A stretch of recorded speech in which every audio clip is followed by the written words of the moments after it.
And we welcome you into a special segment here on the Mountaineer Hockey Network. Pleasant hello, I'm Camden Bellotti. Joining me today is the one and only, and now the champion, Coach Adam Brown. How we doing, Brownie?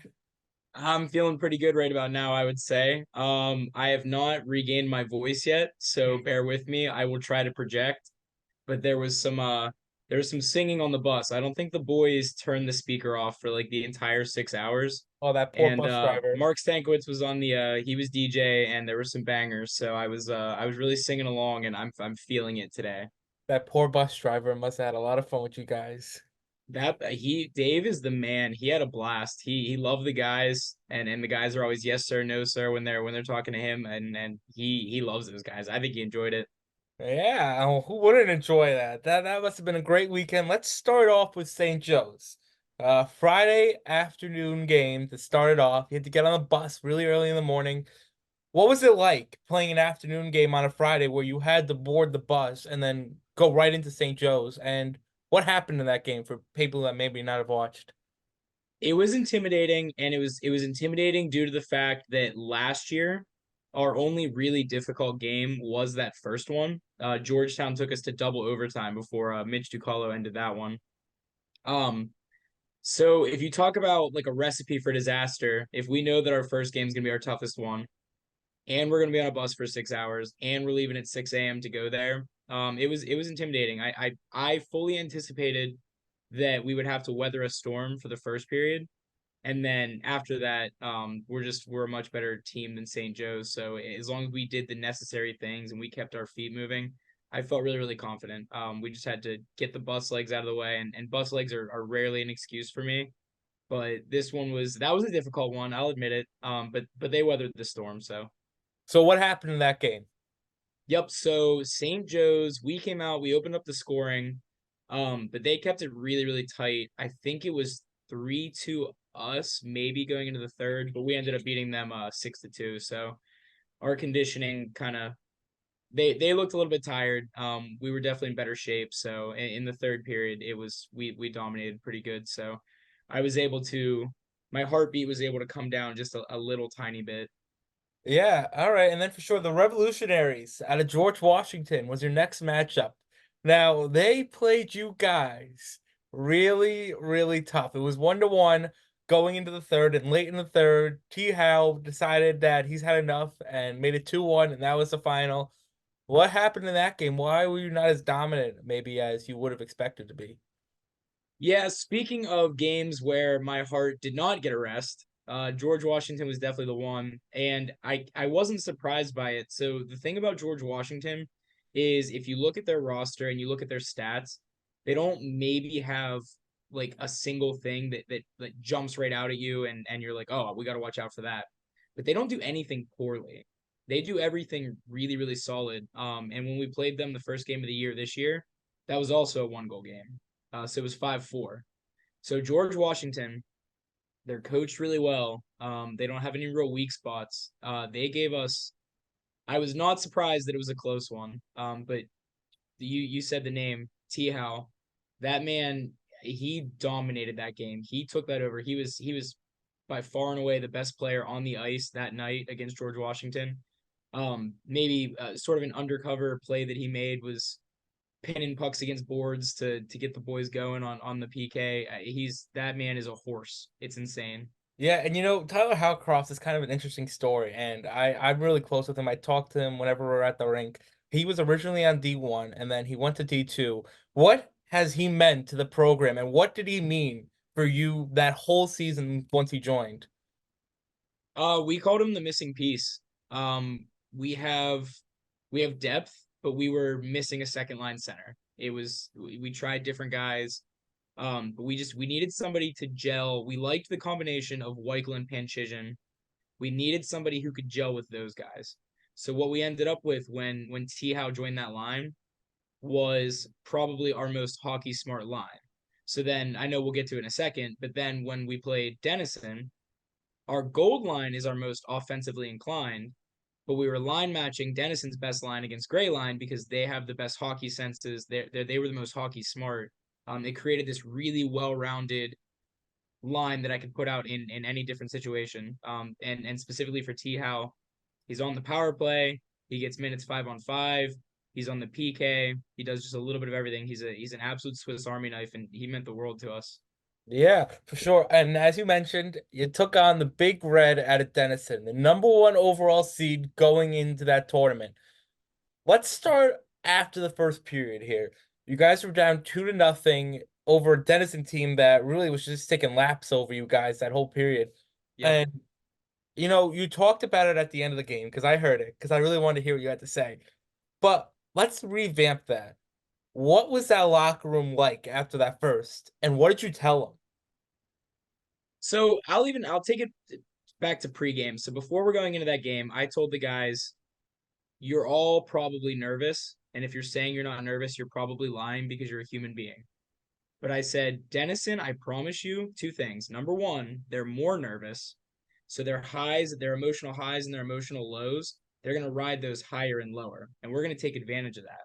Because if they get ahead, they're going to be a little bit too high and they're not going to refocus. And if we start to pile it on, they're going to get a little bit too low because they don't have the experience that we have. So I wasn't intimidated at all when they were up by two. But the guys were taking it a little bit hard. So I walked into the locker room and they were totally silent. There wasn't anybody saying a single word. And I said, guys, Denison can't.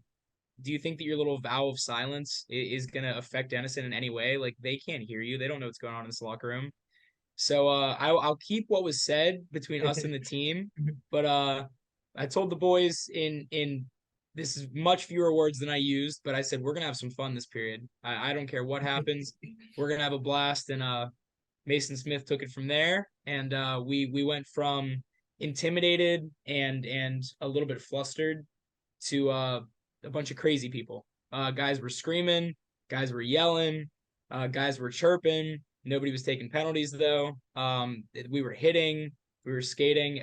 They would turn into a pack of wild animals, and it totally overwhelmed Denison. So they rode the high too high, and just like we said it would happen, when we started to pile it on, the lows were just a little bit too low, and they never got back into it. Yeah, and we talked about it on the broadcast a lot. By the way, shout out to WRAL. They did an amazing job with how they put that on the whole weekend. It was amazing to listen, to not my voice for 3 hours. Um, but they talked about how that goalie's mentality really took a hit after you guys just started throwing it in, and he didn't look like himself. That's probably one of their best goalies they threw out there against you guys, but he just didn't look like himself throughout the game. What was the second and third period like for your guys? And what were you saying? Like, hey, this goalie doesn't look like himself, or Yeah, and we wanted to take advantage of that. So anytime you see a goalie, if you can detect any sort of mental struggle or hiccup or anything like that, you want to take advantage of that. You want to strike while the iron's hot.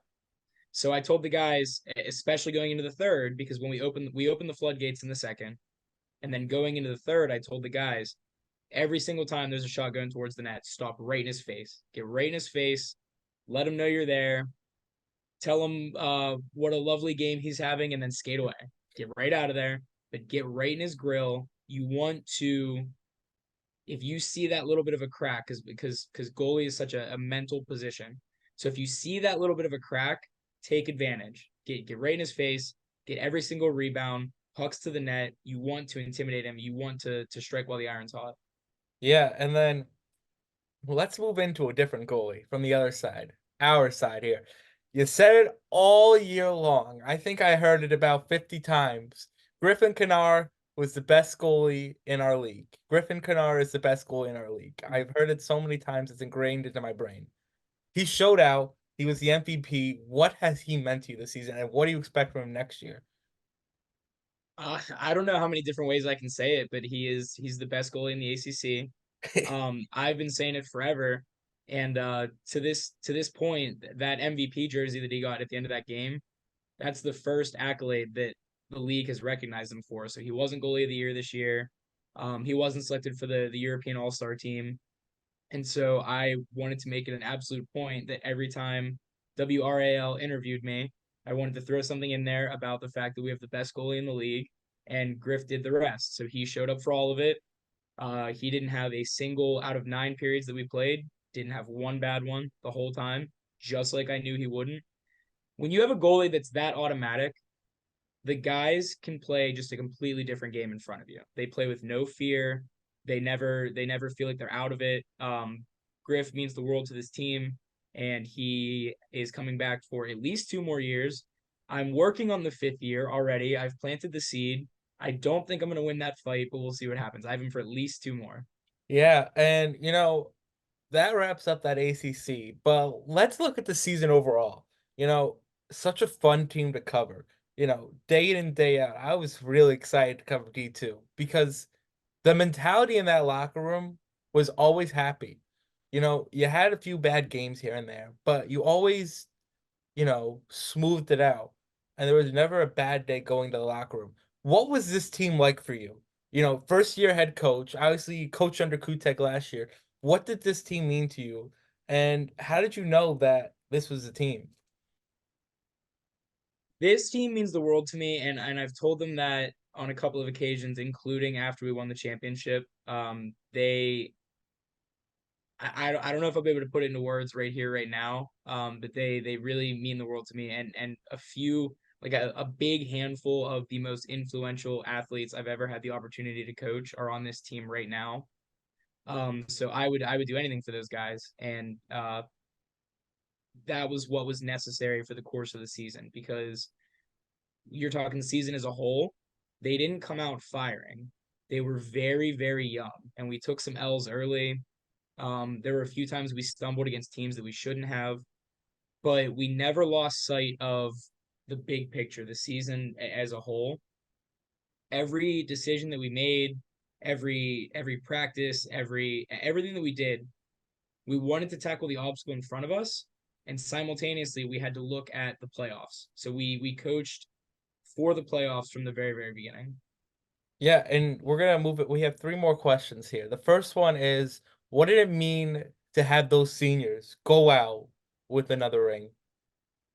It I want to do it for every senior class after. It all started with that first group. It really did, and I can't thank them enough for the work that they put in because it took them the full 4 years to get there. But at this point, the culture's built. If we could do it with 14 freshmen on our team this year, there's no reason that we can't do it next year and the year after. What can't set in now is a little bit of complacency. If the seniors next year want their ring on their way out, then they have to stay hungry because they haven't lost a playoff game in 3 years. Yeah.